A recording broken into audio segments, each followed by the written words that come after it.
Hi, welcome to the Economic Tutoring Center. Today I'm going to do a problem on marginal utility and how consumers make their choices.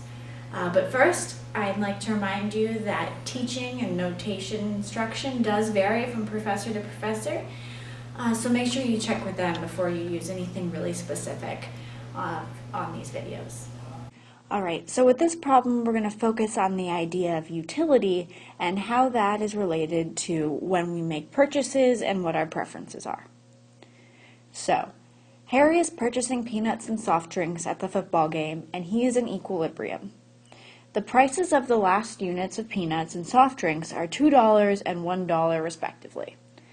What can be concluded about Harry's purchases and/or preferences from this information? So starting from this first idea in the sentence, he is in equilibrium, that's our first clue in solving this problem. So what does it mean when an individual is in equilibrium? Well, we can use this equation. Marginal utility of good 1 over the price of good 1 is equal to marginal utility of good 2 over the price of good 2. So what we're saying is that our marginal utility, or our increase in utility from moving up from one quantity of a good to the next quantity of the good, when divided by the price of that good, is going to be equal to the other one. So that doesn't mean that our marginal utilities are going to be equal necessarily, or that our prices are going to be equal. It means that our ratio between marginal utility and price is going to be the same. Alright, so our second clue is the prices of the last units of peanuts and soft drinks are $2 and $1 respectively. So we can actually go in here, marginal utility of 1, if we consider good 1 to be our peanuts. So I'm going to change this to P. What were the price of peanuts? $2. Equals the marginal utility of soft drinks, because we're considering good 2 to be soft drinks, all over $1. And we have this new equation. So now that we've plugged in prices, we have a better understanding of what this ratio means. Whatever our marginal utility is for peanuts, when we divide that by $2, our marginal utility of soda divided by $1 is the same. So this means that the marginal utility of peanuts, when we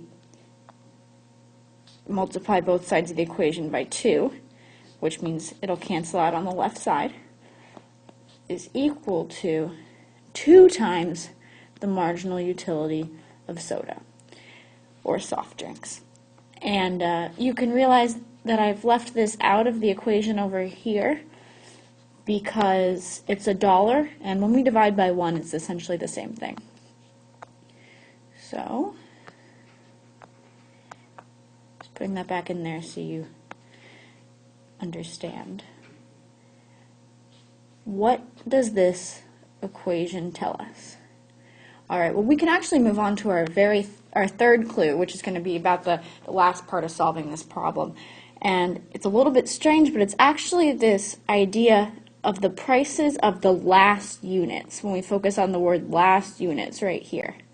So when we moved around the equation one last time, we had marginal utility of peanuts equals 2 times the marginal utility of soda.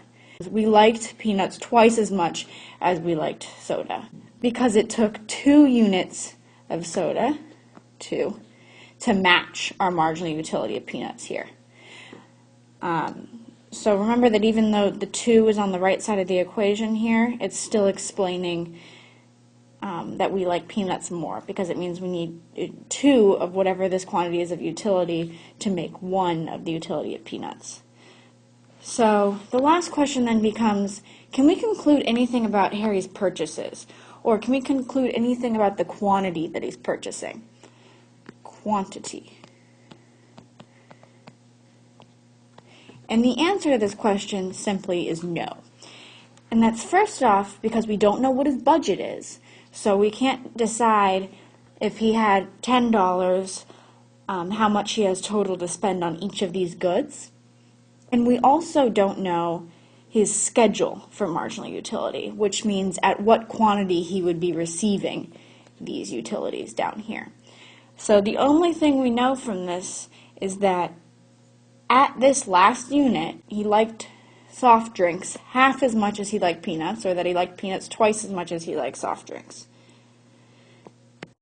All right, and that's all we have for today. If you need any more help, come visit us in the BA building on the second floor for more help from the Economic Tutoring Center. Bye.